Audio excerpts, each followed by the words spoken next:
100 kilo में से 1 kilo दूध का पैकेट खराब हो गया, कितना नुकसान? सीधे 50 रुपए का नुकसान। कितना बचाया? नील। कितना बचाया? 450। यानी कि 100 किलो दूध बेचने के बाद भी इनका रिस्क इतना ज्यादा है कि अगर पूरे दिन में दूध का एक पैकेट भी खराब हो जाता है, एक कस्टमर भी लौट कर आ जाता है कि दूध आपने पुराना दे दिया, दूध घर पे ले जाकर गैस पे रखा, दूध फट गया, तो भैया थैली को रिप्लेस कर दो, वरना अभी 100 नंबर पे कॉल कर रहा हूं। तो सोचो, एक पैकेट में अगर गड़बड़ हो गई तो इनका प्रॉफिट हो गया 0।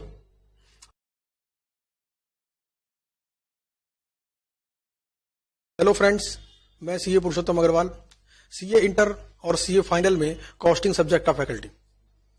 ये एक यूट्यूब वीडियो सीरीज है जो सीए फाइनल के स्टूडेंट्स के लिए है और सब्जेक्ट है आपका strategic cost management and performance evaluation.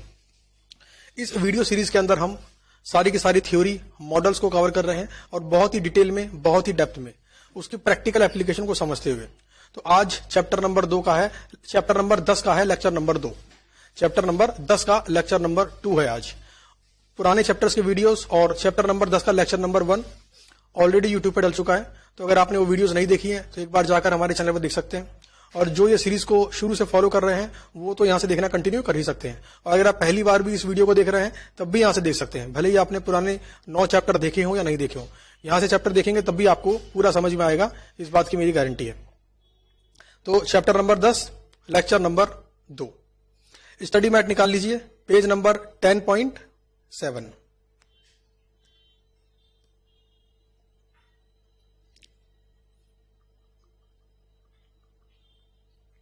Study mat निकाल लीजिए, पेज नंबर 10.7, आईसीआई का स्टडी मैट। चलिए देखिए, शुरू करते हैं इसको।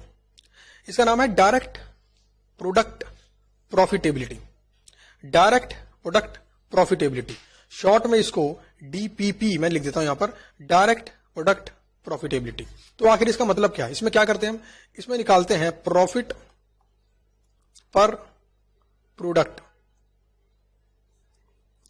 यानी कि हर प्रोडक्ट का कितना कंट्रीब्यूशन है प्रॉफिट में, हर प्रोडक्ट का प्रॉफिट में कितना कंट्रीब्यूशन है उसको निकालते हैं। या फिर इसे कह लीजिए profitability of product. Profitability of product, ऐसा क्यों कहते हैं, ऐसा क्यों निकालते हैं? देखिए, पहले के जमाने में क्या होता था, नेट प्रॉफिट देखा जाता था। अगर नेट प्रॉफिट बढ़ रहा है तो कंपनी ग्रो कर रही है, नेट प्रॉफिट कम हो गया तो कंपनी ने ग्रो करना कम कर दिया है, माइनस में ग्रोथ है। और अगर नेट लॉस हो गया तो ऐसा माना जाता था कि भाई कंपनी को बंद कर दो, कंपनी को बंद कर दो। अब ये किस प्रकार से गलत था अपने आप में, इसकी चर्चा हम करते हैं। मान लीजिए एक कंपनी है, वो 2 प्रोडक्ट बेचती है, ए एंड बी। ये एग्जांपल मैंने अपने पिछले लेक्चर के अंदर भी दिया है, यहां पर फिर से रिक्रिएट कर रहे हैं ताकि आप इससे लिंक कर सकें। मान लीजिए कंपनी है, 2 प्रोडक्ट बनाकर वो बेचती है, ए एंड बी। दोनों की कंबाइंड सेल है मान लो 100 रुपए, ठीक है। दोनों की कंबाइंड वेरिएबल कॉस्ट है मान लो 60 रुपए और फिक्स कॉस्ट है मान लो 60 रुपए। लॉस कितना? 20 रुपए। अच्छा, 20 रुपए का लॉस है, और आपको बता दूं कि इस फिक्स कॉस्ट के अंदर है सिर्फ एक चीज, और वो है वेयर हाउस का रेंट। समझने के लिए मैंने क्या माना, वेयर हाउस का रेंट। यानी ये कंपनी हर महीने 60 रुपए का रेंट देती है, इसको मंथली मान लीजिए, हर महीने 60 रुपए का रेंट देती है, तो रेंट है 60 रुपए। और साथ में आपको बता दूं कि वेयर हाउस का जो एरिया है मान लीजिए वो है 600 स्क्वायर फीट। कितना है? 600 स्क्वायर फीट। अच्छा, अब मुझे बताइए, अगर कोई व्यक्ति 20 साल पहले, 25 साल पहले इस प्रॉफिट एंड लॉस स्टेटमेंट को देखता तो क्या बोलता? वो क्या सलाह देता? वो एक सलाह देता कि भाई इस बिजनेस में तो प्रॉफिट हो ही नहीं रहा, आप तो 100 रुपए लगाकर 80 रुपए रिकवरी कर रहे हो, यानी कि कैपिटल लगी 100 रुपए, साल के आखिरी में रह गए 80, 20 रुपए का आपने तो नुकसान कर लिया है। तो वो क्या बोलता? भैया इस बिजनेस को बंद करो, नया बिजनेस ट्राई करो। या और क्या बोल सकता था? इस बिजनेस को बंद करो, जॉब पकड़ लो। आज के इस जमाने में जहां पर चीजों को परखने की और समझने की समझ पर काफी जोर देते हैं और काफी सारे लोगों ने अपनी नॉलेज को शेयर किया है मॉडल्स के रूप में, कॉन्सेप्ट के रूप में, उसी प्रकार से एक व्यक्ति ने बताया डायरेक्ट प्रोडक्ट प्रॉफिटेबिलिटी के बारे में। डायरेक्ट प्रोडक्ट प्रॉफिटेबिलिटी के बारे में। तो इसने क्या बोला, जब ये समझदार व्यक्ति इस कंपनी के अंदर गया, उसने बोला कि रुक जाओ, दुकान बंद करने की सोच रहे हो, अभी रुक जाओ, चेक करते हैं ए में कितना लॉस है और बी में कितना लॉस है। तो उसने इसको ए और बी को अलग अलग किया, तो मालूम पड़ा ए की सेल है 80 रुपए और 20 रुपए है बी की सेल। 80 प्लस 20 हो गया 100 रुपए की सेल, ठीक है। उसके बाद वेरिएबल कॉस्ट, तो मालूम पड़ा ए के लिए खर्च करते हैं 30 रुपए की वेरिएबल कॉस्ट और बी के लिए भी खर्च करते हैं 30 रुपए की वेरिएबल कॉस्ट। तो ये 60 रुपए की वेरिएबल कॉस्ट का ब्रेकअप था। अच्छा, अब बात करते हैं वेयर हाउस रेंट को बांटने की। तो जरा ध्यान देना, 60 रुपए का वेयर हाउस रेंट अगर बांटें तो सबसे बेस्ट लॉजिकल बेसिस क्या होना चाहिए, बताइए जरा आप नीचे कमेंट करके बताइए। अगर आप पुराने विचारों की तरह सोचेंगे, पहले कैसा करते थे ये सोचेंगे, तो आप बोलेंगे बराबर बराबर बांट दो, 30 रुपए ए को बांट दो, 30 रुपए बी को बांट दो, बराबर बराबर बांट दो। लेकिन अगर आपको बोले कि मॉडर्न तरीके से सोचो, थोड़ा दिमाग लगाओ, समझदारी से सोचो, तो आप बोलोगे कि सर 600 स्क्वायर फीट है वेयर हाउस का रेंट। तो क्या आप ये बता सकते हो कि इस वेयर हाउस में कितना एरिया इस्तेमाल होता है प्रोडक्ट ए के लिए और कितना एरिया इस्तेमाल होता है प्रोडक्ट बी के लिए? सर क्या आप हमें यह बता सकते हो? तो मैंने कहा हाँ जी बता सकता हूं। तो मैंने आपको बताया कि प्रोडक्ट ए के लिए 200 स्क्वायर फीट का इस्तेमाल होता है और प्रोडक्ट बी के लिए 400 स्क्वायर फीट का इस्तेमाल होता है। तो आपने बोला कि सर इस 60 रुपए को इस 200 और 400 के रेशो में बांटना चाहिए। इसका मतलब है आपने मुझे बोला सर 20 रुपए तो ए की कॉस्ट मानेंगे और 40 रुपए मानेंगे बी की कॉस्ट। अब निकालते हैं प्रॉफिट और लॉस। तो पहले वाले में आ गया 30 रुपए का प्रॉफिट और दूसरे वाले में आ गया 50 रुपए का लॉस। क्या लगता है आपको, कुछ पिक्चर क्लियर हुई? आपको मालूम पड़ा क्यों प्रोडक्ट वाइज प्रॉफिट निकालना जरूरी है? इसलिए जरूरी है। अब यहां पर क्या हुआ, अब यहां पर ओनर जान गया कि मुझे नुकसान हो रहा है प्रोडक्ट बी की वजह से, ए की वजह से नुकसान नहीं हो रहा। ए तो प्रॉफिट कमा के दे रहा है, लेकिन इस प्रॉफिट को बी का लॉस खा जाता है। यानी कि अगर कोई डिसीजन लेना है तो ओनर अब क्या बोलेगा, भाई दुकान बंद करने की जरूरत नहीं है, जरूरत है प्रोडक्ट बी को रिप्लेस करने की। यानी प्रोडक्ट बी की जगह कोई और प्रोडक्ट रिप्लेस करो, कोई और प्रोडक्ट बेचने चालू करो, दुकान मत बंद करो। और कोई और प्रोडक्ट भी चालू नहीं करना चाहते तो बी को बंद कर दो और ए में 30 रुपए कमाते रहो। तो यह है डायरेक्ट प्रोडक्ट प्रॉफिटेबिलिटी। यहां पर खर्चों को लॉजिकल बेस पर बांटा जाता है प्रोडक्ट वाइज, यहां पर खर्चों को लॉजिकल बेस पर बांटा जाता है प्रोडक्ट वाइज। अब मैं आपको बताऊं एक प्रैक्टिकल एग्जांपल, आप समझ जाएंगे। अगर ये एग्जांपल नोट करना हो आपको तो वीडियो को पीछे पॉज करके नोट कर लेना। एक प्रैक्टिकल एग्जांपल, मान लीजिए एक किराना की दुकान वाला व्यक्ति है। क्या चलाता है? किराना स्टोर। किराना स्टोर चलाता है, आपके पड़ोस का दुकानदार है ये 2 चीजें बेचता है अपनी दुकान के अंदर। एक तो बेचता है ये नमकीन और दूसरा बेचता है ये दूध, मिल्क। मदर डेयरी की दूध की थैलियां 1 किलो की, 2 किलो की, आधी किलो की, है ना। मान लीजिए इसने जो दुकान ले रखी है किराए पर, वो दुकान है 100 स्क्वायर फीट। कितनी है? 100 स्क्वायर फीट। क्योंकि नॉर्मली किराना स्टोर की छोटी दुकानें इतने एरिया में खुल जाती हैं। सिर्फ 2 आइटम बेचता है। आइटम नमकीन को हमने ए बोल देते हैं और मिल्क को बोल देते हैं बी, ताकि लिखने में टाइम बचे। ए मतलब है नमकीन और बी मतलब है मिल्क, ठीक है। अच्छा मिल्क, अच्छा नमकीन में प्रॉफिट कितना? तो आपको बता दो नमकीन में प्रॉफिटेबिलिटी ज्यादा है। नमकीन में प्रॉफिटेबिलिटी ज्यादा है। नमकीन के अंदर मान लीजिए प्रॉफिटेबिलिटी है 10% ऑफ सेल प्राइस।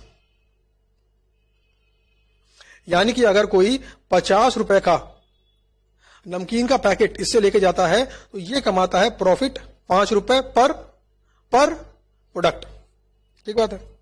अच्छा बी की बात करते हैं। बी आपका है दूध। तो मदर डेयरी की दूध की थैलियां, उसमें प्रॉफिट मार्जिन होता है 1 रुपया।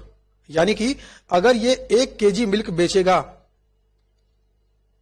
तो ये कमाएगा 1 रुपए।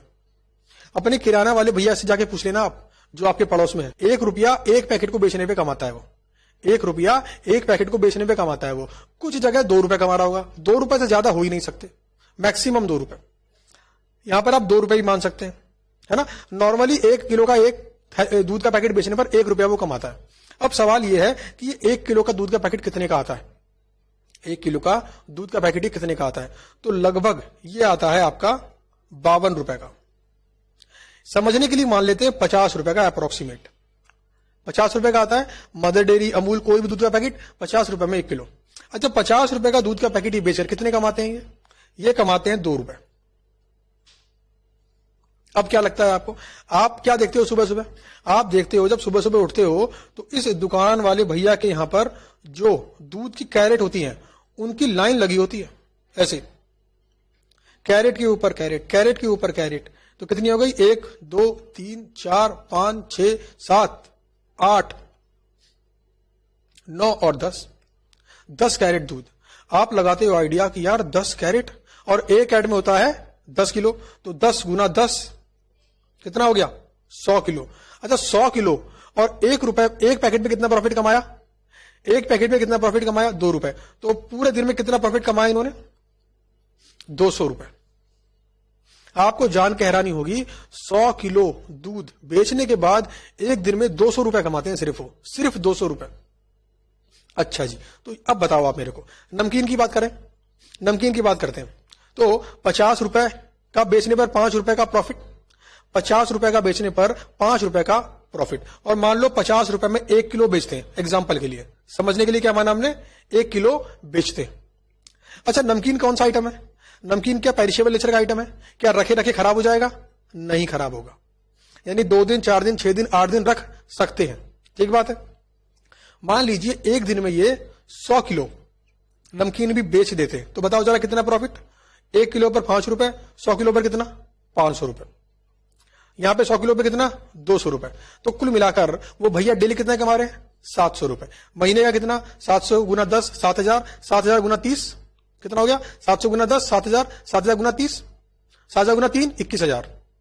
तो महीने के सिर्फ ₹21,000 कमा रहे हैं। ये क्या है उनका? अब बताओ ये क्या है उनका? ये उनका क्या नेट प्रॉफिट है? ये उनका ग्रॉस प्रॉफिट है। ये उनका ग्रॉस प्रॉफिट है। सेल्स माइनस डायरेक्ट कॉस्ट, उसके बाद बांटेंगे इनडायरेक्ट कॉस्ट को। तो ₹700 पर डे का जो प्रॉफिट है इनका ग्रॉस प्रॉफिट है। अच्छा, ग्रॉस प्रॉफिट से नेट प्रॉफिट निकालने के लिए क्या करना पड़ेगा? इन्हें कुछ खर्चे माइनस करने पड़ेंगे। वो खर्चे जो कॉमन है, जो ये दोनों के लिए करते हैं। एग्जाम्पल के लिए, उस दुकान का किराया यानी कि शॉप रेंट अच्छा, और क्या हो सकता है? बिजली का बिल,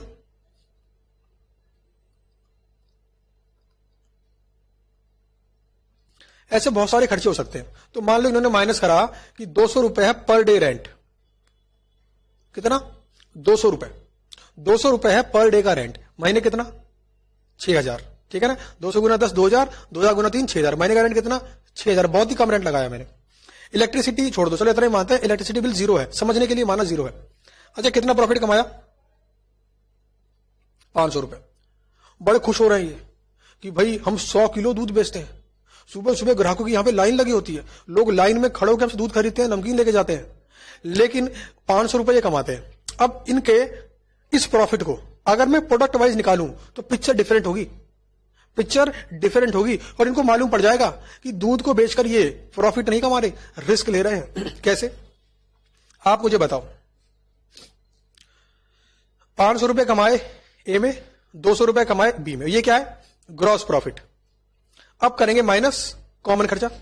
सबसे पहले बात करते हैं रेंट की, शॉप के रेंट की। अच्छा, मुझे बताओ, नमकीन और मिल्क दोनों में अगर रेंट को डिवाइड करना तो क्या देखना पड़ेगा? कितना एरिया ऑक्यूपाई करते हैं। तो आपको मालूम पड़ा कि 75% एरिया कैरेट से भरा हुआ है। उनकी दुकान सिर्फ 100 स्क्वायर फीट की है। 75% एरिया जहां पर ये कैरेट रखते हैं दूध की। अच्छा, 75 कितना हो गया 200 का? तो ₹150 हो गया, और यहां पर हो गया ₹50। अच्छा, अब निकालो जरा कितना आ गया नेट प्रॉफिट? ₹50 कितना आ गया? ₹450। अब मुझे बताओ, इनका पर प्रोडक्ट प्रॉफिट कितना, 450 और 50। अच्छा, अब रिस्क की बात कर लेते हैं। रिस्क की बात कर लेते हैं। 100 किलो दूध बेचा इन्होंने, 100 किलो एक दिन में। एक दिन में 100 किलो दूध बेचा। अगर किसी भी दिन उस 100 किलो में से 1 किलो दूध खराब हो गया, सिर्फ 1 किलो, 100 किलो में से 1 किलो दूध का पैकेट खराब हो गया, कितना नुकसान? सीधे 50 रुपए का नुकसान। कितना बचाया? नील। कितना बचाया? 450। यानी कि 100 किलो दूध बेचने के बाद भी इनका रिस्क इतना ज्यादा है कि अगर पूरे दिन में दूध का एक पैकेट भी खराब हो जाता है, एक कस्टमर भी लौट कर आ जाता है कि दूध आपने पुराना दे दिया, दूध घर पे ले जाकर गैस पे रखा, दूध फट गया, तो भैया थैली को रिप्लेस कर दो, वरना अभी 100 नंबर पे कॉल कर रहा हूं। तो सोचो, एक पैकेट में अगर गड़बड़ हो गई तो इनका प्रॉफिट हो गया 0। तो अब इससे क्या डिसीजन लेंगे ये? अच्छा, अगर ऐसा फ्रीक्वेंटली हो रहा है, महीने में 4-5 बार ऐसा हो जाता है, सिर्फ एक पैकेट का नुकसान, तो उन 4-5 दिन दूध से कुछ नहीं कमाया इन्होंने, बल्कि नुकसान भी हो रहा होगा। कैसे? बताता हूं। इलेक्ट्रिसिटी का बिल, भाई दूध का पैकेट बाहर कैरेट में पूरे दिन तो रख नहीं सकते, दूध ही फट जाएगा, कहां रखना पड़ेगा? फ्रिज के अंदर। अब सोचो, फ्रिज के अंदर फ्रिज चलेगा, बिजली का बिल, हाँ, फ्रिज का डेप्रिसिएशन, ये खर्चे कहां गए? ये खर्चे तो मैंने भी माइनस नहीं करे। अगर सब खर्चों को प्रॉपरली माइनस कर दूंगा तो आपको मालूम पड़ जाएगा कि ये जो दुकानदार है ये सिर्फ पैसे को घुमा रहा है। 100 रुपए लगाता है, शाम को 100 रुपए लेके घर चला जाता है, प्रॉफिट कुछ नहीं कमा रहा। अब बताओ, एक सही डिसीजन मेकिंग क्या बोलती है? एक सही डिसीजन मेकिंग क्या बोलती है? दूध बेचना बंद करो, कोई और प्रोडक्ट इसकी जगह बेचो जो कि पेरिशेबल नेचर का ना हो, जहां पे प्रॉफिटेबिलिटी ज्यादा हो और लॉस होने के चांसेस कम हो। तो ये है डायरेक्ट प्रोडक्ट प्रॉफिटेबिलिटी का एडवांटेज। डायरेक्ट प्रोडक्ट प्रॉफिटेबिलिटी, यानी कि अगर आप 5 प्रोडक्ट बेचते हो तो आपको मालूम होना चाहिए कि हर प्रोडक्ट प्रॉफिट में कितना कंट्रीब्यूट कर रहा है। जो प्रोडक्ट प्रॉफिट में सबसे ज्यादा कंट्रीब्यूट कर रहा है वो होना चाहिए आपका रैंक 1 प्रोडक्ट। उस प्रोडक्ट के ऊपर अच्छे खास तरीके से ध्यान देना चाहिए, उसकी मार्केटिंग पर, उसमें फीचर्स को ऐड करने पर, उसकी पैकेजिंग पर, है ना, उसके अंदर वैल्यू क्रिएट करने पर, जो आपका मैक्सिमम प्रॉफिट गिविंग प्रोडक्ट है। और अगर ऐसा लीस्ट प्रॉफिटेबल प्रोडक्ट हो तो क्या करोगे आप? लीस्ट प्रॉफिटेबल है तो या तो उसे बंद कर दो, और अगर कंटिन्यू करना है तो देख लो, सोच लो। तो ये है तरीका डिसीजन लेने का on the basis of profitability of product. तो इसीलिए एक समझदार व्यक्ति ने बोला कि जब भी एक एंटिटी प्रॉफिट कमाती है उस प्रॉफिट को प्रोडक्ट वाइज में डिवाइड करना चाहिए, ताकि मालूम पड़ जाए कि कौन सा प्रोडक्ट फायदेमंद है और कौन सा प्रोडक्ट कम फायदा पहुंचा रहा है। ठीक है, तो यह है डायरेक्ट प्रोडक्ट प्रॉफिटेबिलिटी। इसका फायदा क्या हुआ?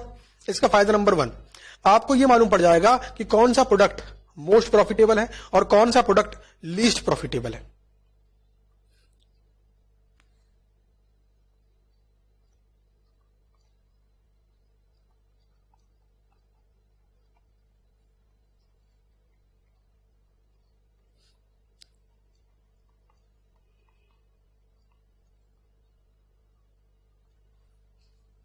Most profitable and least profitable. अच्छा, ये कहां पर इस्तेमाल करेंगे कॉन्सेप्ट? जहां पर प्रॉफिट इज की परफॉर्मेंस इंडिकेटर, यानी कि जहां पर प्रॉफिट कमाना की परफॉर्मेंस इंडिकेटर है, प्रॉफिट नहीं कमाता तो हम प्रोडक्ट को रिप्लेस कर देंगे। इसका मतलब क्या हुआ कि अगर किराने वाले भैया को लगता है कि दूध को बेचने से ही मेरी नमकीन बिकती है, दूध बेचना बंद कर दूंगा तो नमकीन बिकनी कम हो जाएगी, इसका मतलब है दूध को बेचना प्रॉफिट कमाने का उद्देश्य नहीं, उसके पीछे दूध को बेचा जाता है नमकीन बेचने के लिए। तो इस केस में हो सकता है कि प्रॉफिटेबिलिटी कम होने के बाद भी वो दूध को बेचता रहे। तो प्रॉफिट जब की परफॉर्मेंस इंडिकेटर होगा उस केस के अंदर डीपीपी बहुत फायदेमंद है, most profitable product and least profitable product को ये आइडेंटिफाई करने में हेल्प करता है। तीसरी बात, एपोर्शन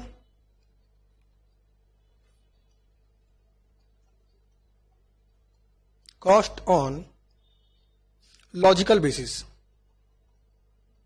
logical basis, apportion cost on logical basis. देखो, पहले के जमाने में क्या होता था, वो खर्चा जो कॉमन है, जो मल्टीपल प्रोडक्ट के लिए किया जा रहा है, उस खर्चे को बांटते थे on the basis of machine hours, labour hours. Example के लिए वेयर हाउस का रेंट पहले कैसे बांटते थे? On the basis of machine our, on the basis of labour our. लेकिन आपको लगता तरीका ठीक है ये वाला? ये तरीका गलत है। पहले बांटे थे on the basis of units, कितना यूनिट्स का प्रोडक्शन किया, कितना यूनिट्स का प्रोडक्शन किया, कितना यूनिट्स को सेल किया। तो ये सब तरीके हैं पुराने तरीके। आज के जमाने में क्या बोलेंगे? आज के जमाने में बोलेंगे भैया वेयर हाउस का रेंट अगर बांट रहे हैं ना, तो ये निकालो space occupied by each product.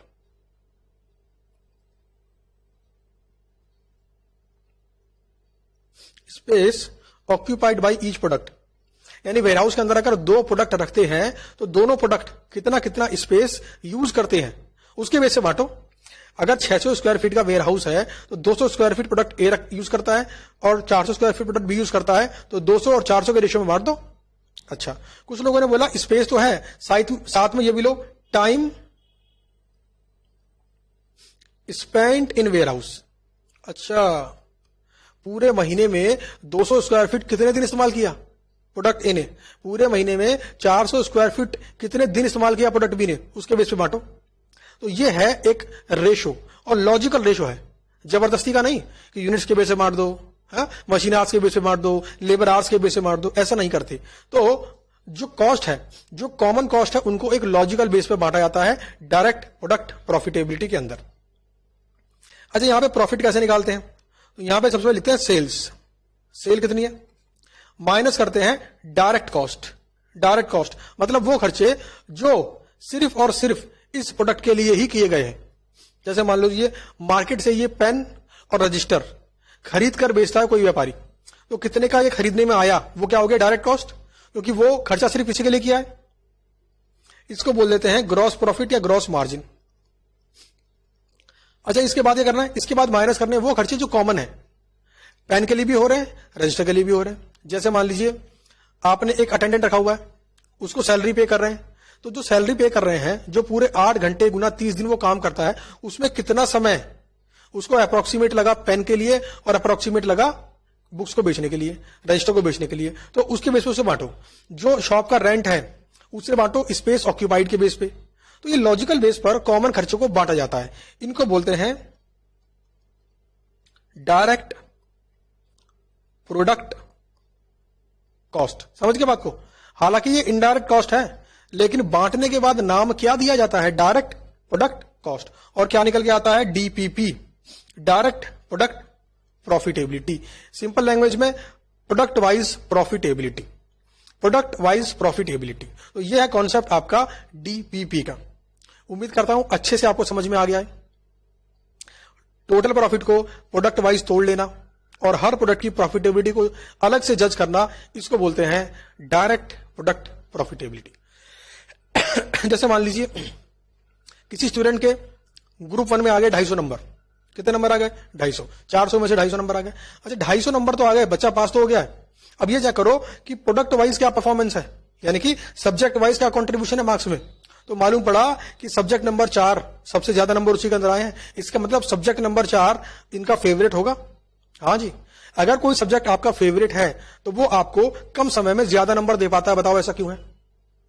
उसके पीछे रीजन ये है कि क्योंकि वो आपका फेवरेट है।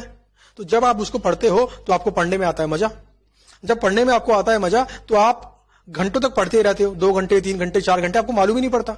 आपको बोरियत फील ही नहीं होती, आपके माइंड पे कोई स्ट्रेस आता ही नहीं, आपको तो मजा आता है। आपको लगता है यार कुछ नई बात सीखने को मिल रही है, प्रैक्टिकली इंप्लीमेंट करूंगा। तो अगर आपका कोई सब्जेक्ट इतना फेवरेट है और आपको उसे करने में मजा आता है, तो आप नोट करना उससे सबसे ज्यादा नंबर आपके उसी में आने वाले हैं, क्योंकि वो आपका है most profitable subject. Most profitable subject. अच्छा, लीस्ट प्रॉफिटेबल कौन सा है आपका? जहां पर आपको बोरियत होती है, जहां पर आपको लगता है यार 2 घंटे पढ़ना पड़ेगा, मन नहीं लग रहा। तो अब ऐसे में क्या करें? देखो, सबसे बेस्ट तरीका तो यह है कि उसमें इंटरेस्ट को जगाओ। सर जबरदस्ती जगाए नहीं। देखो, जो भी आप पढ़ रहे हो, आप सीए फाइनल के स्टूडेंट हो, आप जो भी पढ़ रहे हो उसका प्रैक्टिकल इंप्लीकेशन खोजो, जरा पता तो करो, उसे ऑब्जर्व तो करो कि जब एक्चुअल के अंदर वो काम प्रैक्टिकली किया जाता होगा तो जो प्रोविजन या जो सेंटेंस आप पढ़ रहे हो उसका इस्तेमाल कैसे होता है, उसका इस्तेमाल होता कैसे है। तो जब आप इस नजरिए से, यानी कि स्किल्स को डेवलपमेंट करने के नजरिए से पढ़ोगे ना, तो आपको पढ़ने में मजा आएगा। एक काम और कर सकते हो आप चैप्टर वाइज मार्क्स निकाल लो कि किस चैप्टर से पिछले अटेम्प्ट में कितने नंबर का आया है, और वहां से रैंक डिसाइड कर लो। रैंक 1 2 3 4, सबसे पहले पढ़ो रैंक 1, फिर रैंक 2, फिर रैंक 3, फिर रैंक 4। तो ऐसे बहुत सारे डिसीजन जो कॉस्टिंग में आपने पढ़े हैं वो आपको बहुत जगह इस्तेमाल होंगे, सिर्फ कॉस्टिंग में नहीं, सिर्फ एग्जाम पास करने में नहीं, आपकी असल जिंदगी में। और सीए बनने के बाद नहीं, अभी से इस्तेमाल कर सकते हो इनको आप। अभी सीखो, अभी इस्तेमाल करो। तो ये था आपका DPP, direct product profitability. Exam में इसके ऊपर आएगा प्रैक्टिकल क्वेश्चन, बस कॉस्ट को बांटो और निकाल लो, डायरेक्ट प्रोडक्ट प्रॉफिटेबिलिटी। अब आगे अगला टॉपिक, कस्टमर प्रॉफिटेबिलिटी एनालिसिस। आपको तुरंत पता पड़ जाना चाहिए कि वहां पर हम प्रोडक्ट वाइज प्रॉफिट निकाल रहे थे, यहां पर हम कस्टमर वाइज प्रॉफिट निकालेंगे। अब आप सोच रहे होगे सर, एक कंपनी के अगर 1 लाख कस्टमर हैं तो क्या 1 लाख कस्टमर का प्रॉफिट अलग अलग निकालेंगे?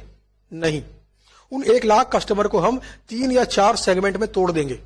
3 या 4 सेगमेंट में तोड़ देंगे। एक होगा, वैसे नॉर्मली लोग 3 सेगमेंट में तोड़ते हैं, कुछ 4 सेगमेंट में। एक होगा रिच क्लास पीपल, हमारा प्रोडक्ट अमीर लोग खरीद रहे हैं, उनसे हम कितना प्रॉफिट कमा रहे हैं, तो जितने भी अमीर लोग हमारा प्रोडक्ट खरीद रहे हैं उनसे कितना प्रॉफिट हो रहा है। फिर होगा अपर मिडिल क्लास, फिर होगा अपर मिडिल क्लास पीपल, फिर होगा मिडिल क्लास पीपल, और फिर होगा लो क्लास पीपल, जिनके पास थोड़ी पैसों की कमी है, पैसों की तंगी है, वहां से हम कितना प्रॉफिट कमा रहे हैं। अच्छा, इसका इस्तेमाल कोई करता है प्रैक्टिकली? सर हां करता है। एग्जाम्पल लो, आईटीसी। आईटीसी एक ऐसी कंपनी है जिसके बहुत सारे प्रोडक्ट मार्केट में बड़े पॉपुलर हैं। टॉफी ये बना के बेचते हैं, बिस्किट ये बना के बेचते हैं, सिगरेट ये बना के बेचते हैं। देखा आपने, मैंने सिर्फ 3 प्रोडक्ट बनाया, पता आपको, टॉफी, बच्चा सेगमेंट। अब टॉफी 1 रुपए की आती है, 2 रुपए की आती है, तो वहां पे सभी बच्चे आ गए ना, सभी कस्टमर। अच्छा, सिगरेट बड़ों के लिए, बहुत टेंशन है आज, एक छुट्टा मार के आता हूं, उनके लिए, उनको ही पकड़ लिया। इसकी कैपेसिटी ज्यादा पे करने की है, 20 रुपए सिगरेट का दाम ये देगा, देख रहे। अच्छा, उसके बाद हो गया मिडिल क्लास, पार्ले जी बिस्किट। पार्ले जी बिस्किट के बारे में आपको बताने की जरूरत नहीं है, कभी ना कभी तो आपने खाया ही होगा, और आपने उस बात को ऑब्जर्व भी किया होगा कि चाय में डुबोने के बाद टूट के नीचे गिर जाता है। तो ये है पार्ले जी बिस्किट। तो ये करते क्या है, अपना कोई भी प्रोडक्ट जब ये बनाते हैं तो ये सोचते हैं कि यार ये प्रोडक्ट ये प्रोडक्ट किसके लिए बना रहे हैं? क्या हम रिच क्लास के लिए बना रहे हैं, अपर मिडिल क्लास या लोअर क्लास? अगर लोअर क्लास के लिए बना रहे हैं तो भैया कॉस्ट कम रखनी। जैसे पार्ले जी बिस्किट 5 रुपए का आता है, 5 रुपए का पार्ले जी बिस्किट आता है। आज के इस टाइम पर जब कोरोना इतना फैला हुआ है, रेस्टोरेंट में इंसान खाना खाने से डर रहा है, ऐसे में लोग पार्ले जी बिस्कुट बिना किसी टेंशन के सुकून से खा लेते हैं। क्यों भाई? सिर्फ 5 रुपए का, और कंपनी पर इतना भरोसा है कि वही टेस्ट वही क्वालिटी सालों से देते आ रहे हैं, सालों से इतना भरोसा है इस बिस्किट के ऊपर। कुछ लोग सुबह सुबह अगर कहीं कुछ खाने को नहीं मिला तो चाय की ठेली पे गए, चाय ले ली और पार्ले जी बिस्किट ले लिया और उसे खा लिया, उसके बाद गोलियां खा रहे हैं। गोलियां मतलब किसी को मान लो मेडिसिन खानी है बीपी की, अब कुछ खाए बिना तो खा नहीं सकता। अब मान लो कुछ मार्केट में मिल रहा है तेल वाला आइटम, वो खाना नहीं चाहता, चाय की ठेली पे गया, चाय का ग्लास लिया एक, और एक पार्ले जी बिस्किट का पैकेट लिया, बिस्किट चाय में डुबो के खा लिया, और बाद में ऊपर से गोली खा ली, अपनी बीपी की गोली खा ली। तो देख रहे हैं आप, मतलब मल्टीपल तरीके से लोग इसका इस्तेमाल करते हैं पार्ले जी बिस्किट। तो पार्ले जी बिस्किट आपका लो क्लास सेगमेंट के लिए भी है, मिडिल क्लास के लिए भी है, अपर मिडिल के लिए भी है। सर क्या रिच क्लास खाते हैं इसको? ना के बराबर।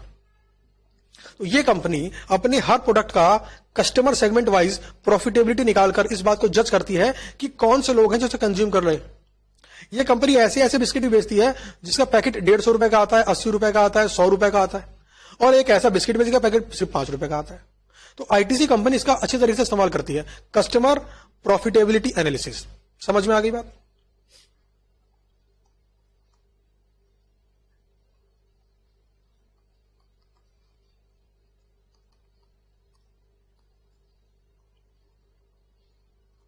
कस्टमर प्रॉफिटेबिलिटी एनालिसिस, इसमें करते क्या है, कस्टमर वाइज प्रॉफिट निकालते हैं। कस्टमर वाइज बोले तो customer segment wise, customer segment wise profitability. इसका फायदा क्या होता है, जरा ध्यान देना, इसका फायदा क्या होता है? इसका फायदा यह होता है कि अगर कोई सेगमेंट नॉन प्रॉफिटेबल है तो कंपनी उस सेगमेंट को प्रोडक्ट बेचना बंद कर सकती है। भाई अगर प्रॉफिट ही नहीं हो रहा तो इस सेगमेंट को ये प्रोडक्ट में क्यों बेचूं? अच्छा, इसका इस्तेमाल बैंक भी करते हैं।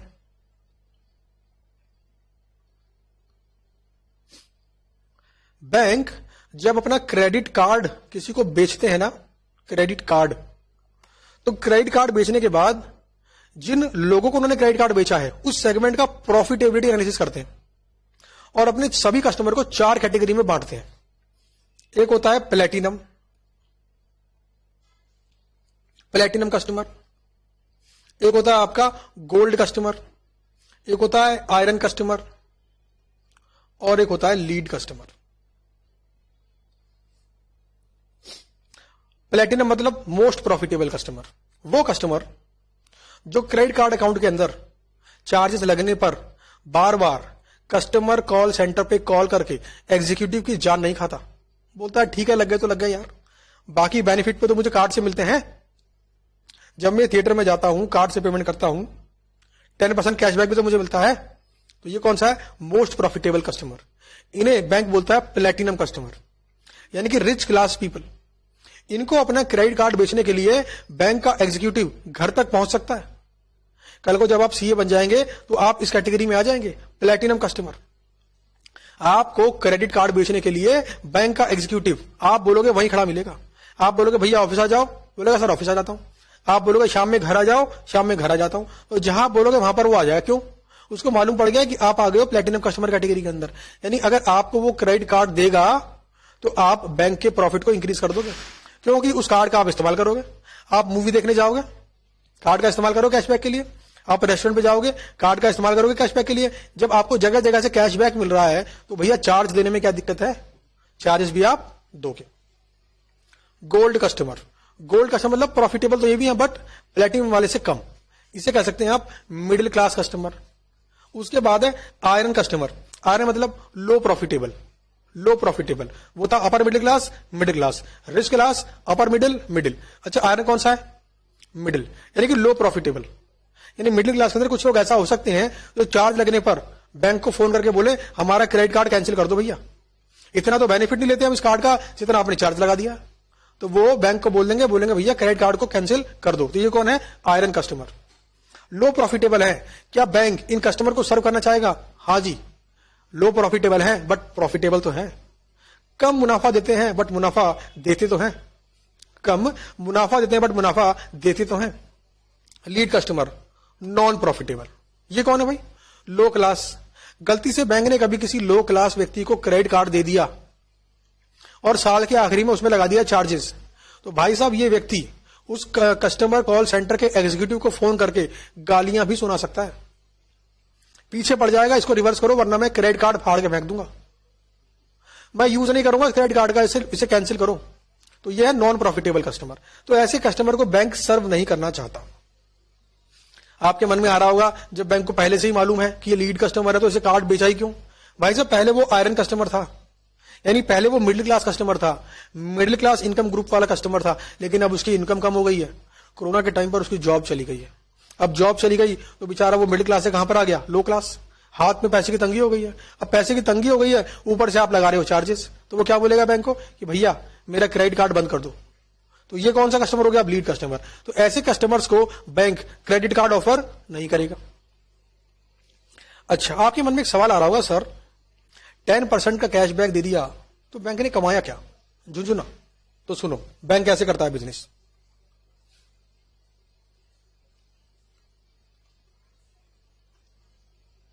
ये रहा बैंक, मान लीजिए ये रहा रेस्टोरेंट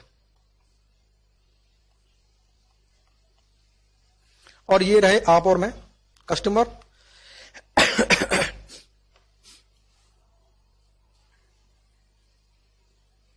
रेस्टोरेंट 1 कर लो, रेस्टोरेंट 2 भी कर लेते हैं। रेस्टोरेंट 2,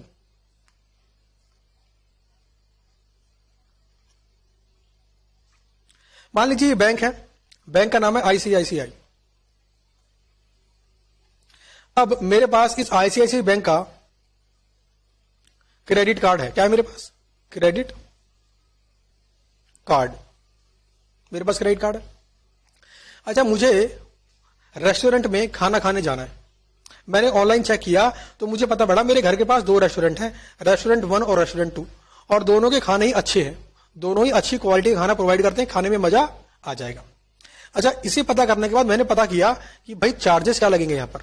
तो मुझे मालूम पड़ा कि रेस्टोरेंट 1 में अगर मैं आईसीआईसीआई बैंक का क्रेडिट कार्ड यूज करूंगा पेमेंट करने के लिए तो मुझे 10% कैशबैक मिलेगा। अगर मैंने 1000 रुपए का खाना ऑर्डर किया तो 1000 रुपए की पेमेंट तो उस टाइम हो जाएगी, बाद में 100 रुपए मेरे अकाउंट में आ जाएंगे, बाद में 100 रुपए मेरे अकाउंट में आ जाएंगे, मुझे रेस्टोरेंट वापस कर देगा। अच्छा, तो मुझे कितने का पड़ेगा खाना? 900 रुपए का। तो देखो, अगर रेस्टोरेंट 1 में जाता हूं तो मुझे खाना पड़ता है 900 रुपए का, कॉस्ट कितनी पड़ती है? 900 रुपए की। और यहां मुझे कॉस्ट कितनी पड़ेगी? 1000 रुपए की। रेस्टोरेंट 2 का आईसीआईसीआई बैंक से टाई अप नहीं है।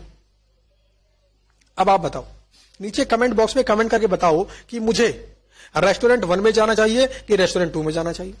दोनों में क्वालिटी सेम है, दोनों मेरे घर के पास है, दोनों ही जगह खाना खाने में मजा आ जाएगा। सबसे पहले तो आप बोलेंगे सर अभी मत जाओ, कोरोना चल रहा है, कोविड चल रहा है। समझ गया मैं आपकी कंसर्न, आप केयर कर रहे हो मेरे लिए। फिर भी आप बताओ कि मैं दोनों में से किस में जाऊंगा? तो आपने सही कहा, मैं रेस्टोरेंट नंबर 1 पे जाऊंगा। वही क्वालिटी, वही खाना अगर कम दाम में मिले तो कोई इनसे क्यों ना खरीदे, उससे क्यों खरीदे? समझ गए बात को? वही चीज, वही दाम, वही चीज, वही क्वालिटी कम दाम में मिले तो कोई इनसे क्यों ना खरीदे? रेस्टोरेंट 1। अब बताओ, रेस्टोरेंट 1 को क्या फायदा हुआ क्रेडिट कार्ड होने से? रेस्टोरेंट को क्या फायदा हुआ? रेस्टोरेंट 1 ने आईसीआईसीआई बैंक का क्रेडिट कार्ड के ऊपर 10% कैशबैक अनाउंस किया, तो रेस्टोरेंट 1 को यह फायदा हुआ कि कस्टमर रेस्टोरेंट 2 पर ना जाकर रेस्टोरेंट 1 पे चला गया। फायदा हुआ रेस्टोरेंट को। अच्छा जी, अब ये 100 रुपए का कैशबैक कौन देगा? बैंक नहीं, ये 100 रुपए का कैशबैक रेस्टोरेंट ही देगा। मतलब हां, आईसीआईसीआई बैंक ने बोला कि हम रेस्टोरेंट 1 और आईसीआईसीआई बैंक ने टाई अप कर रखा है कि अगर कोई आईसीआईसीआई बैंक का क्रेडिट कार्ड यूज करके आपके यहां पर पेमेंट करता है तो आप उसे 10% कैशबैक दो। और आईसीआईसीआई बैंक का क्रेडिट कार्ड दिल्ली में 30% लोगों के पास है। सोचो, अगर 1 करोड़ लोगों के पास क्रेडिट कार्ड है, दिल्ली की पॉपुलेशन 2 करोड़, अगर 1 करोड़ लोगों के पास क्रेडिट कार्ड है और 30% क्रेडिट कार्ड आईसीआईसीआई बैंक के हैं, यानी 30 lakh credit card ICICI bank के हैं। अगर महीने में उन 30 लाख में से 10% कस्टमर यानी 3 लाख कस्टमर भी रेस्टोरेंट 1 में खाना खाने के लिए महीने में 1 बार चले गए, तो क्या लगता है आपको रेस्टोरेंट 1 का जो मालिक है रातों रात क्या बन जाएगा? करोड़ोंपति। तो उसने क्या किया? क्या उसने कोई ऐड किया? नहीं, कोई खर्चा नहीं किया। उसने क्या किया? उसने बैंक से टाई अप कर लिया और बोला आपके स्पेशल कस्टमर्स को मैं डिस्काउंट दूंगा in the form of cashback. कुछ लोग कैशबैक देते हैं, कुछ लोग हाथों हाथ डिस्काउंट दे देते हैं। बैंक ने बोला बहुत अच्छी बात है। अच्छा, मुझे क्या फायदा हुआ? मुझे क्या फायदा हुआ? मुझे फायदा हुआ 100 रुपए का। मुझे फायदा हुआ 100 रुपए का। अच्छा, बैंक को क्या नुकसान हुआ? बैंक का तो कोई नुकसान हुआ ही नहीं। क्या बैंक ने रेस्टोरेंट को कुछ दिया? नहीं। क्या बैंक ने मुझे कुछ दिया? नहीं। तो बैंक का तो कोई नुकसान हुआ ही नहीं। अच्छा, ऐसे खाना खाने साल में अगर 10 बार रेस्टोरेंट 1 पे मैं चला गया तो मुझे कितने का फायदा हुआ? 100 गुना 10, पूरे साल में मुझे 1000 रुपए का फायदा हुआ। अब बताओ, साल के आखिरी में बैंक ने मेरे क्रेडिट कार्ड में 500 रुपए के चार्ज लगा दिए। बताओ, क्या मैं इस कार्ड को बंद कर दूंगा? नहीं बंद करूंगा। क्यों? हर साल अगर साल में 10 बार भी रेस्टोरेंट 1 में खाना खाने चले जाता हूं तो मुझे फायदा है 1000 रुपए का। बैंक मुझसे लेता है 500 रुपए। नेट बेनिफिट कितना मेरा? 500 रुपए का नेट बेनिफिट। अच्छा, बैंक का बेनिफिट क्या हो गया इसके अंदर?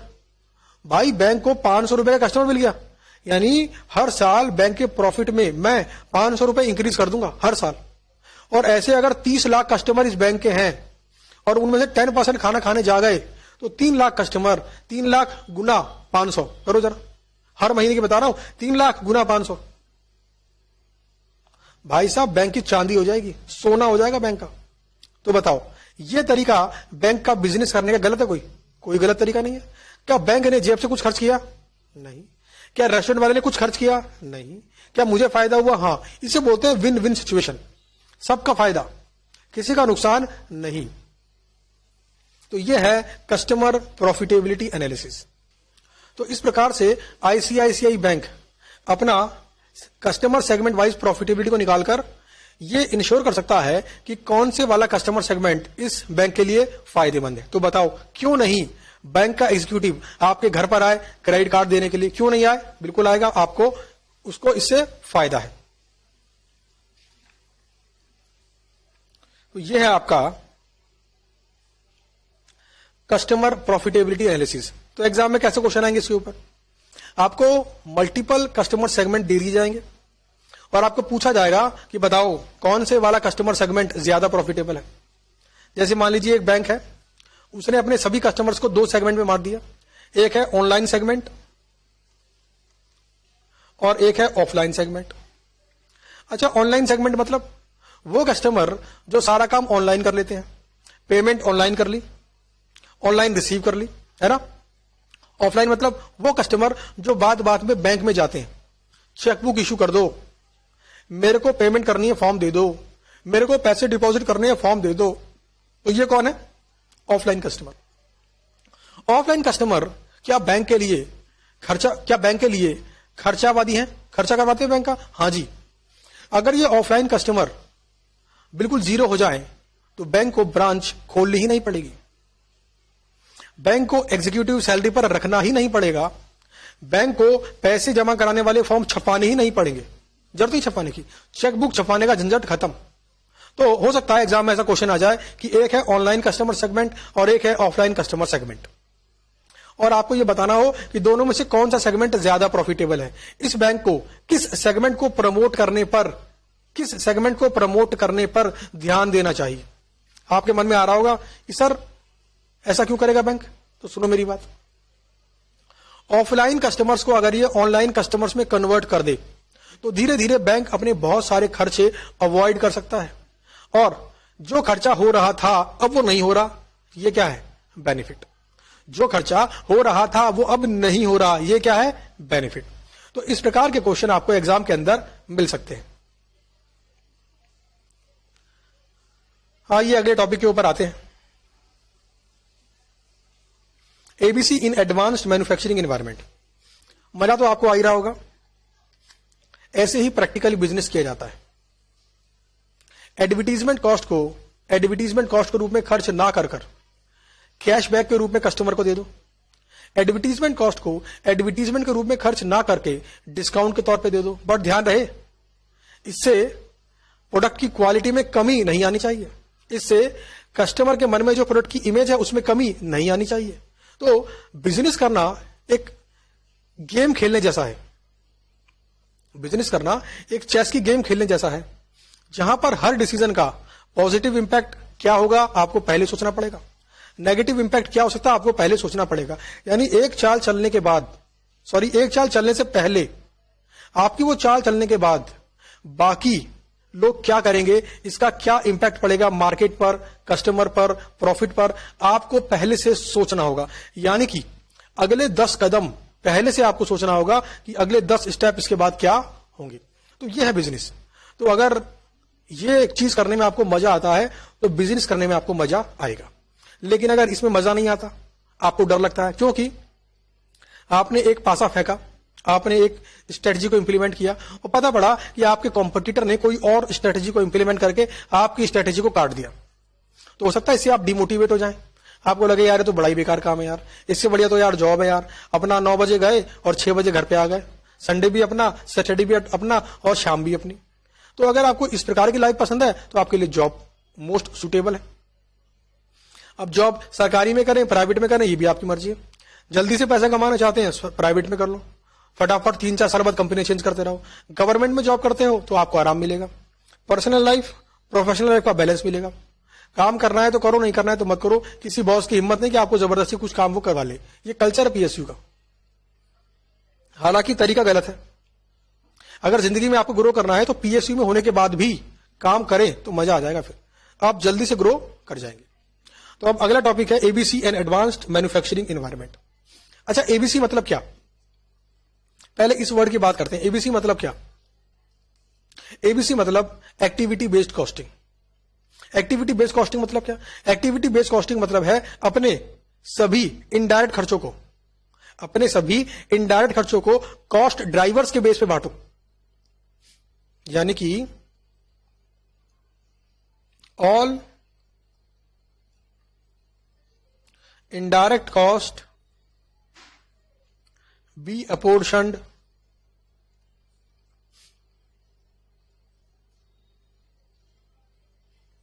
on the basis of number of cost drivers. Setup cost को नंबर ऑफ सेटअप के बेस पे बांटो, इंस्पेक्शन कॉस्ट को नंबर ऑफ इंस्पेक्शन के बेस पे बांटो. अगर कंपनी के अंदर 2 प्रोडक्ट हैं, इंस्पेक्शन कॉस्ट है मान लो 600 रुपए, तो 600 रुपए कैसे बांटोगे? तो चेक करो ए के लिए कितनी बार इंस्पेक्शन किया, बी के लिए कितनी बार इंस्पेक्शन किया. अगर ए के लिए 20 बार इंस्पेक्शन किया और बी के लिए 40 बार इंस्पेक्शन किया, तो 20 और 40 के रेशियो में इस 600 रुपए को बांट दो. इसे बोलते हैं एक्टिविटी बेस्ड कॉस्टिंग. इन एडवांस्ड मैन्युफैक्चरिंग एनवायरमेंट, ये क्या मतलब? एडवांस्ड मैन्युफैक्चरिंग एनवायरमेंट, इसका मतलब है एक ऐसा बिजनेस एनवायरमेंट जहां पर मैन्युफैक्चरिंग एडवांस टेक्नोलॉजी को इस्तेमाल में करते हुए की जाती है, जहां पर मैक्सिमम काम ऑटोमेटिक है. यहां पर एग्जांपल ले लो आप मैकडी कंपनी का. मैकडी का बर्गर चाहे आप दिल्ली में खाओ, चाहे बॉम्बे में खाओ, चाहे इंडिया के बाहर खाओ, कहीं पर भी मैकडी का बर्गर खाओ, आपको टेस्ट वही मिलने वाला है. उसका रीजन क्या है? उसका रीजन है उस बर्गर को बनाने वाली प्रक्रिया फुल्ली ऑटोमेटेड है, सारे के सारा काम मशीन करती है. ह्यूमन इंटरवेंशन ज्यादा नहीं है, तो वही क्वालिटी आपको हर जगह मिलेगी. एडवांस मैन्युफैक्चरिंग एनवायरनमेंट जरूरी क्यों है? उसी क्वालिटी को मेंटेन करने के लिए, उसी क्वालिटी को मेंटेन करने के लिए. और साथ में यह जरूरी है जस्ट इन टाइम मैन्युफैक्चरिंग को इंप्लीमेंट करने के लिए. जस्ट इन टाइम मैन्युफैक्चरिंग, तो आखिर होता क्या जस्ट इन टाइम मैन्युफैक्चरिंग? तभी बनाओ जब कस्टमर आपको ऑर्डर दे. फिनिश गुड्स तभी बनाओ जब कस्टमर आपको ऑर्डर दे. पहले से बनाकर रखना पुराना तरीका है, नहीं बिका तो नुकसान हो जाएगा. आज का तरीका क्या है? कस्टमर ऑर्डर दे उसके बाद बनाओ, कभी नुकसान नहीं होगा, आपकी जेब से पैसा नहीं लगेगा. कस्टमर ने पहले आपको पेमेंट कर दी, अब आपने ऑर्डर कर दिया प्रोडक्शन का, तो पैसा नहीं लगाना पड़ा जेब से, कस्टमर से पैसा लिया और मैन्युफैक्चरिंग की, प्रॉफिट जेब में, कॉस्ट पे डिलीवर. समझ गए बात को? तो जस्ट इन टाइम मैन्युफैक्चरिंग क्या बोलता है? तभी बनाओ जब कस्टमर ऑर्डर कर दे. जस्ट इन टाइम मैन्युफैक्चरिंग क्या है? वेस्ट को रिमूव करने का तरीका.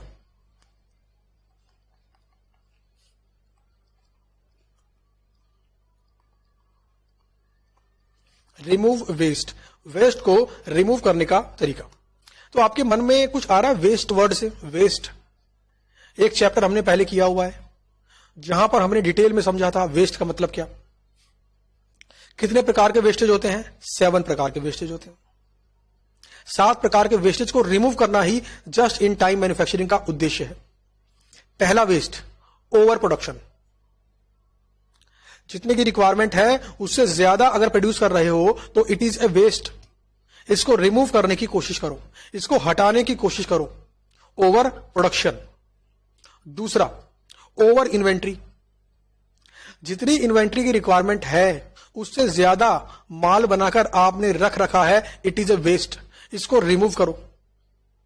तीसरा, मूविंग टाइम ज्यादा होना, it is a waste. Moving time मतलब एक व्यक्ति एक प्रोसेस से काम खत्म करके दूसरे प्रोसेस में काम शुरू करने के लिए जब बीच में आता और जाता है, उसमें कितना समय लगता है उसको. अगर यह समय जरूरत से ज्यादा है तो इट इज ए वेस्ट. इसको खत्म करो. Product moving time is also waste. इसको भी खत्म करो. अगर डिफेक्टिव प्रोडक्शन कर लिया, उस पर दोबारा से काम कर रहे हो तो it is also a waste. यानी reworking on defective item is also a waste. Unnecessary activities, कुछ ऐसे काम जिनकी रिक्वायरमेंट ही नहीं है, जिनको कस्टमर वैल्यू नहीं करता, कस्टमर को फर्क नहीं पड़ता आप उस काम को करते हो कि नहीं करते हो, it is a waste. Example के लिए, अगर पेन ड्राइव को बबल में रैप करो या फिर एक लकड़ी के बॉक्स पे रैप करो, इससे उसकी क्लासेस की क्वालिटी में इंप्रूवमेंट नहीं हो जाएगा. ये सिर्फ प्रेजेंटेशन है, पैकिंग है. तो भाई साहब बबल में कर लो, क्यों पैसा वेस्ट कर रहे हो? इससे कस्टमर की क्वालिटी में इंप्रूवमेंट नहीं होता. लेकिन अगर मैरिज की एल्बम है तो उसको अच्छे से बॉक्स के अंदर, प्रॉपर डेकोरेटेड बॉक्स के अंदर संभाल के रखो. अब ये वेस्टेज नहीं है, बिकॉज ये इमोशनल कनेक्ट है। तो वेस्ट को रिमूव करना ये जस्ट इन टाइम मैन्युफैक्चरिंग का उद्देश्य है। जस्ट इन टाइम मैन्युफैक्चरिंग मतलब एडवांस मैन्युफैक्चरिंग एनवायरमेंट, और एबीसी मतलब एक्टिविटी बेस्ड कॉस्टिंग। तो कुल मिलाकर अगर सबको मैं जोड़ दूं तो ये कॉन्सेप्ट बोलता है कि एक एंटिटी के अंदर जहां पर मैन्युफैक्चरिंग एडवांस लेवल पर होती है, एडवांस तरीकों से होती है, एडवांस टेक्नोलॉजी से होती है, वहां पर जस्ट इन टाइम मैन्युफैक्चरिंग को इंप्लीमेंट करो, वेस्टेज को रिमूव करो और साथ ही में एक्टिविटी बेस्ड कॉस्टिंग को इंप्लीमेंट करो। ऐसा करके आप एंटिटी की प्रॉफिटेबिलिटी को इंप्रूव कर सकते हो। तो यह है इस कॉन्सेप्ट का मीनिंग। समझ में आ गया जी? यह है इस कॉन्सेप्ट का मीनिंग। आगे बढ़ते हैं। अगला थ्योरी कॉन्सेप्ट है एक्टिविटी बेस्ड कॉस्ट मैनेजमेंट। इसको एबीएम भी कहते हैं और इसको प्यार से एबीसीएम भी कहते हैं, एक्टिविटी बेस्ड कॉस्ट मैनेजमेंट। अच्छा, एक्टिविटी बेस्ड कॉस्ट मैनेजमेंट का मतलब क्या है? Application of ABC, application of ABC in cost management.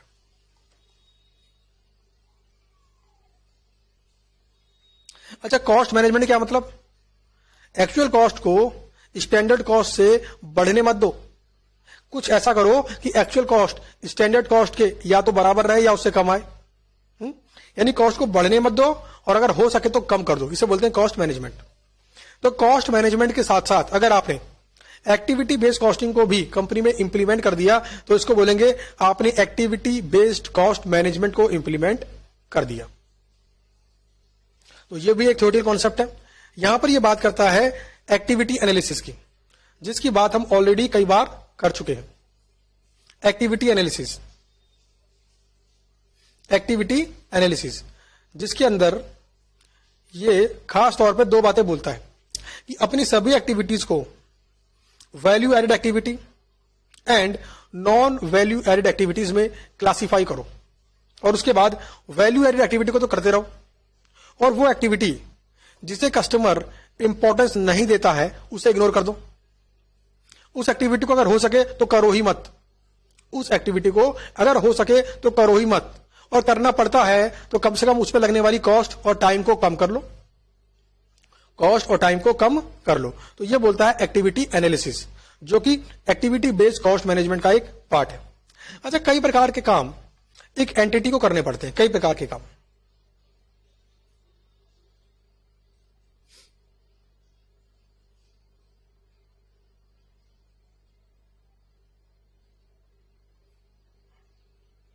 चलिए यहां बताता हूं। कई प्रकार के काम एक एंटिटी को करने पड़ते हैं। उन सभी कामों को इस बात पे एनालाइज करो कि वो वैल्यू एडेड एक्टिविटी है या नॉन वैल्यू एडेड एक्टिविटी है। जैसे अगर बात करूं प्रोसेसिंग टाइम की,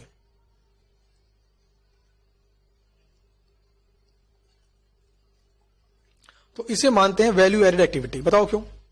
इस पेन को बनाने में जो समय लग रहा है ये तो वैल्यू एडेड है। अगर ये समय ना लगाया जाए, ये एफर्ट्स ना लगाया जाए तो पेन बनेगा ही नहीं। जैसे लेक्चर को रिकॉर्ड करना, ये क्या है? Processing activity, processing time. यहां पे टाइम लग रहा है तो ये क्या है? Value added activity. अगर लेक्चर को रिकॉर्ड ही ना करें तो यूट्यूब पे कैसे देखेंगे आप? तो it is a value added activity. इसकी इंपॉर्टेंस कस्टमर मानता है, मतलब कस्टमर इस बात को जज करेगा कि हाँ जी लेक्चर समझ में आया, सब बातें समझ में आ रही थी, वीडियो प्रॉपर थी, सर जो लिख रहे थे मुझे दिख रहा था, सर भी मुझे दिख रहे थे, और वो जो बोल रहे थे वो बातें मुझे समझ में आ रही थी। तो ये पूरे का पूरा टाइम जो इस लेक्चर को रिकॉर्ड करने में लग रहा है ये सब है प्रोसेसिंग टाइम, और ये वैल्यू एडेड एक्टिविटी है। यानी यहां पे लगने वाला समय, यहां पे लगने वाली कॉस्ट, इसकी कस्टमर वैल्यू करता है, वैल्यू एडेड एक्टिविटी। अब अगली बात करते हैं inspection time. Inspection time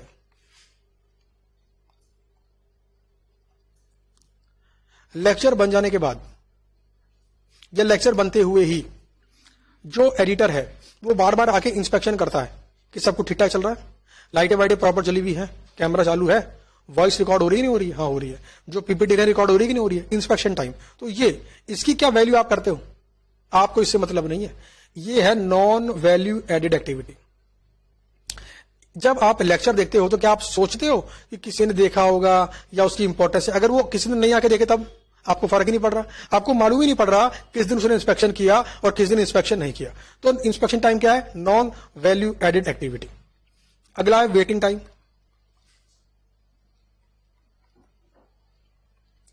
lecture record करने से पहले पूरा सेटअप लगता है, तो मुझे वेट करना पड़ता है कि सेटअप लग जाए फिर मैं रिकॉर्डिंग चालू करूंगा। अगर मान लो मैंने 15 मिनट वेट किया लेक्चर की रिकॉर्डिंग चालू करने से पहले, जो मैं आपके लिए रिकॉर्ड कर रहा हूं यूट्यूब पे डालने के लिए, तो क्या इस 15 मिनट को आप कंसीडर करते हो? नो। तो ये क्या है? Non value added activity. तो मैं क्या समझूं? इसका मतलब है मुझे कोशिश करनी चाहिए कि इस 15 मिनट को मैं कम करके 5 मिनट पे ले आऊं। अच्छा, क्या मैं इसे रिमूव कर सकता हूं क्या? अगर मैं इसको रिमूव कर सकता हूं तो बहुत ही बढ़िया। मतलब सेटअप इस प्रकार से सेट कर दो कि नेक्स्ट टाइम से लगाना ही ना पड़े, यानी सेटअप हमेशा लगाया रहे। लेकिन अगर ये पॉसिबल नहीं है तो हर बार चेक करना होता है, हर बार लाइटिंग देखनी होती है, हर बार कैमरे का एंगल देखना होता है, वॉइस देखनी होती है आ रही कि नहीं आ रही है, पीपीटी कैप्चर हो रही कि देखना होता है। तो इसको मैं रिमूव तो नहीं कर सकता, तो ठीक है सर इसे कम कर लो फिर। अगर अभी आप 15 मिनट वेट करते हो तो कोशिश करो कि 5 मिनट आपको वेट करना पड़े। तो हालांकि ये एक्टिविटी नॉन वैल्यू एडेड है। क्यों? क्या मेरे लिए वैल्यूबल है? मेरे लिए तो वैल्यूबल है, लेकिन आपके लिए क्या वैल्यूबल है? नहीं सर। आप 5 मिनट वेट करो, 15 मिनट वेट करो या कभी कभी 1 घंटा वेट करो, हमें पता नहीं पड़ता। और वो वेट कम ज्यादा होने से हमें मिलने वाली क्वालिटी पे कोई फर्क ही नहीं पड़ रहा। तो हमारे लिए ये क्या है? Non value added activity. Move time, या इसे मूविंग टाइम भी कहते हैं। ये पेन बनने के लिए 3 प्रोसेसों के गुजरा। सबसे पहले एक व्यक्ति ने ये खांचा तैयार किया, प्लास्टिक बॉडी को आपस में जोड़ा, सब कुछ किया। प्रोसेस नंबर 2 में उसने इसमें रिफिल डालकर इसको पैक कर दिया। प्रोसेस नंबर 3 में इसके ऊपर पॉलिथीन लगाई, बॉक्स में पैक कर दिया। तो 3 प्रोसेस जाने के बाद ये पेन बना। तो प्रोसेस 1 हो जाने के बाद प्रोसेस 2 में डालने से पहले अगर कुछ समय इस प्रोडक्ट को मूव करना पड़ा, मतलब 1 मिनट लगा, जैसे एक व्यक्ति ने पैक किया, अरे पिंटू लियो भाई, उसे लेने में अगर 1 मिनट लगा दिया तो ये 1 मिनट क्या है? Moving time. अच्छा, क्या है ये? NVA। सर ये भी नॉन वैल्यू एडेड है। हाँ, जब मार्केट में ये पेन कोई खरीदने जाएगा तो क्या इसकी क्वालिटी में इंप्रूवमेंट हो जाएगी इस बात से कि इसका कितना मूविंग टाइम है? नहीं। अगर 1 घंटे वेट करने के बाद बना या 1 मिनट वेट करने के बाद बना, क्वालिटी सेम रहेगी। इसका मतलब क्या है कि एज ए एंटिटी हमें मूविंग टाइम को मिनिमाइज कर देना चाहिए। स्टोरेज टाइम, ध्यान देना चाहिए। स्टोरेज टाइम, पेन बन गया, बनने के बाद 2 हफ्ते गोडाउन में पड़ा रहा, उसके बाद ये बिका। तो वो जो स्टोरेज टाइम है, वैल्यू एडेड है या नॉन वैल्यू एडेड है? क्या उसको आप इंपॉर्टेंस देते हो? अगर स्टोरेज टाइम बढ़ जाएगा तो क्या पेन की क्वालिटी में कुछ इंप्रूवमेंट आ जाएगा? तो आप बोलोगे सर ये हमारे लिए नॉन वैल्यू एडेड एक्टिविटी है। अच्छा, अब मैं आपको बता दूं कि वैल्यू एडेड है या नहीं है, ये हर बार तय करना पड़ेगा। ऐसा कोई फिक्स रूल नहीं है कि स्टोरेज टाइम हमेशा ही क्या होगा? Non value added. कई बार ये वैल्यू एडेड भी हो सकता है। अच्छा सर, लो एग्जांपल, वाइन, दारू जितनी पुरानी होती है कहते हैं उतनी अच्छी होती है। अब मुझे नहीं पता भाई, मैं नहीं पीता, बट मैंने सुना है, कहते हैं जितनी पुरानी दारू होती है, जितने लंबे समय स्टोर की गई होती है, उतनी बेहतर होती है। बताओ जरा, वो स्टोरेज टाइम कस्टमर के लिए क्या है? Value added. कस्टमर को माल पता पड़ जाए कि ये अंगूर की पेटी 10 साल पुरानी है, भाई साहब थोड़े महंगे रेट पे भी खरीद लेगा उसको। क्यों? ऐसा कहते हैं कि जितना लंबे समय स्टोर किया जाए उतना क्वालिटी में इंप्रूवमेंट होता जाता है। तो यह पूरा तरीका, इसको बोलते हैं एक्टिविटी एनालिसिस। इसे क्या बोलते हैं? Activity analysis. समझ में आ गई जी बात? अब बात करते हैं डिलीवरी साइकिल टाइम की। एग्जाम के पॉइंट ऑफ व्यू से बड़ा इंपॉर्टेंट है ये डिलीवरी साइकिल टाइम।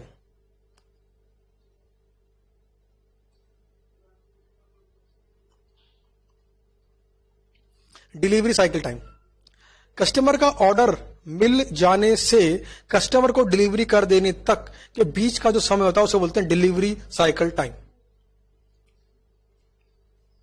यानी कि time between receipt of order and delivery of goods. आपने ऑनलाइन पेमेंट कर दी क्लासेस के लिए? हाँ जी सर कर दी। तो हमारी टीम को क्या मिल गया? रिसिप्ट, ऑर्डर आ गया उनके पास। अब वो डिलीवर करेंगे। अगर डिलीवर करने में उन्होंने एक दिन का समय लिया तो ये एक दिन क्या है? Delivery cycle time. इसे कम करने की कोशिश करनी चाहिए जितना कम हो सके। यानी कस्टमर ने अगर अपने एंड से सारी फॉर्मेलिटीज सब कुछ दे दिया, डॉक्यूमेंट दे दिया है, तो अब उसके बाद डिलीवरी करने में जितना कम समय लगे उतना बेहतर है। अच्छा, एक होता है manufacturing cycle time. Manufacturing cycle time basically ये क्या है? Production time. It is production time. शुरुआत से आखिरी तक प्रोड्यूस करने में कितना समय लगा, सब कुछ ऐड कर देंगे यहां पर। वैल्यू एडेड एक्टिविटी का time plus non value added activity का टाइम, यानी कि processing time, inspection time, waiting time, movement time, storage time, सबको ऐड कर देंगे। इसे बोलेंगे मैन्युफैक्चरिंग साइकिल टाइम। अच्छा, मैन्युफैक्चरिंग साइकिल एफिशिएंसी होता है एक। मैन्युफैक्चरिंग साइकिल एफिशिएंसी, ये क्या होता है इसका फॉर्मूला?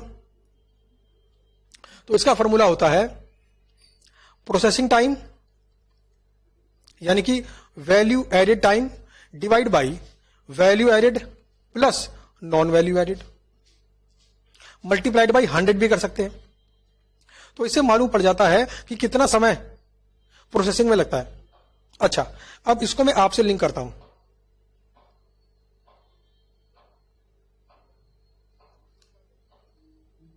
ध्यान देना चलो। एग्जाम में जो आप लिखेंगे, एग्जाम में जो आप लिखेंगे, या कह लीजिए एग्जाम के पेपर के बाद जो आपको नंबर मिलेंगे, वो नंबर किस बात पर आधारित होंगे? क्या इस बात पर कि आपने 12 घंटे पढ़ाई की थी? नहीं। यानी कि आईसीआई के लिए आपके द्वारा दिया गया पढ़ाई में समय नॉन वैल्यू एडेड एक्टिविटी है, मतलब इस टाइम को वो कंसीडर नहीं करते हैं। तो क्या मतलब इसका? पढ़ना कम कर दें? हां, इसका मतलब पढ़ना कम कर दो। अरे सर ये क्या बता रहे हो? सुनो मेरी बात। इसका मतलब है कि वो एक्टिविटी जो आपको मार्क्स बढ़ाने में हेल्प नहीं कर रही उसे कम कर दो। समझ गए? इसको लिंक करो जरा समझदारी से। वो एक्टिविटी जो आपको सब्जेक्ट में मार्क्स बढ़ाने में हेल्प नहीं कर रही उसको रिमूव कर दो। घर पर स्टडी शुरू करने के बाद आप 2 मिनट वेस्ट करते हो कैलकुलेटर ढूंढने पर, अरे कहां रख दिया, इसको रिमूव कर दो। कोई जगह फिक्स बना लो। अरे यार स्टडी मैट नहीं मिल रहा, आज ढूंढने में लगे 15 मिनट वेस्ट कर दिए, इसकी जगह फिक्स बना लो। नॉन वैल्यू एडेड एक्टिविटी, वो एक्टिविटी जिससे आपके मार्क्स इंक्रीज नहीं होंगे।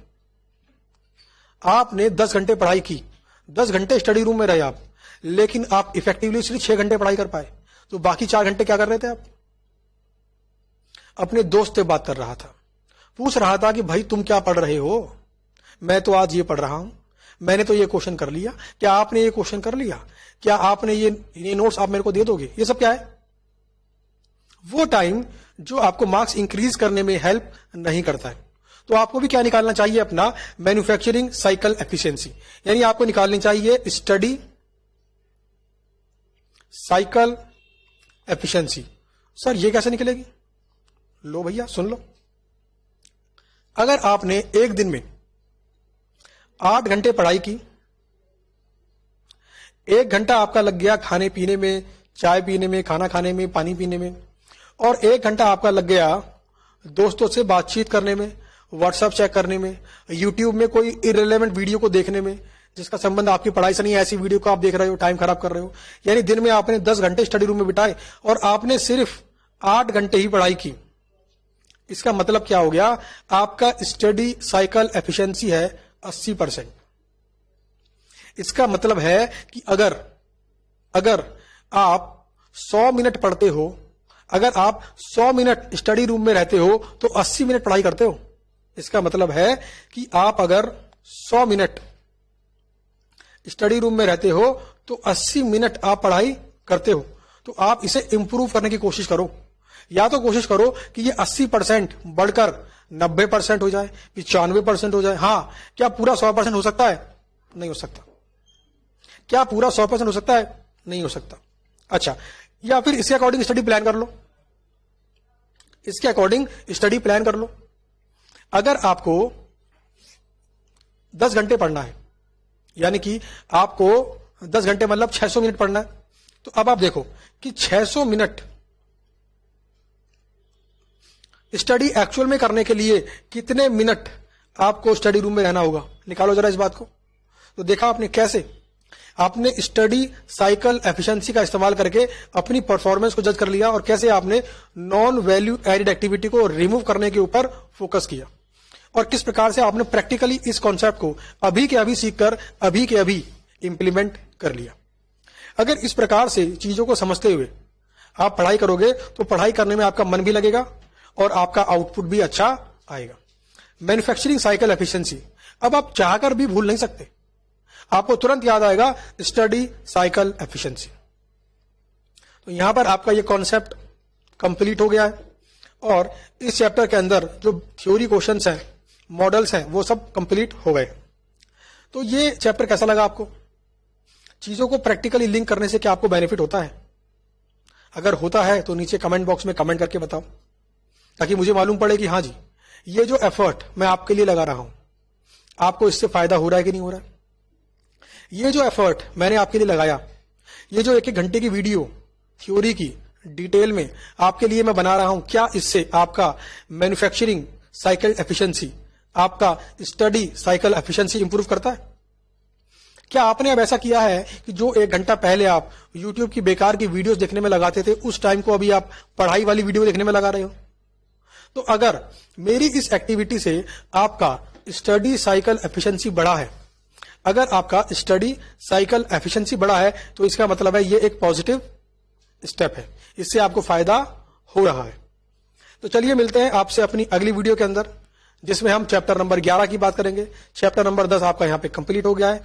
इस वीडियोस को 1 बार देखिए, 2 बार देखिए, 3 बार देखिए। YouTube के अंदर स्पीड को बढ़ाने का ऑप्शन होता है, तो स्पीड को बढ़ाकर भी देख सकते हैं आप। 1 घंटे की वीडियो रखी है, तो अगर स्पीड को बढ़ाएंगे तो 50 मिनट में, 45 मिनट में भी आप पूरी वीडियो को रिवाइज कर सकते हैं। और साथ ही में इन वीडियोस को अपने उन दोस्तों को भी शेयर करिए जो कॉस्टिंग की थ्योरी से डरते हैं, जो प्रैक्टिकली समझ नहीं पा रहे कॉस्टिंग कैसे पढ़नी चाहिए। समझ में आती है बात? तो चलिए मिलते हैं आपसे अपनी अगली वीडियो के अंदर। Thank you.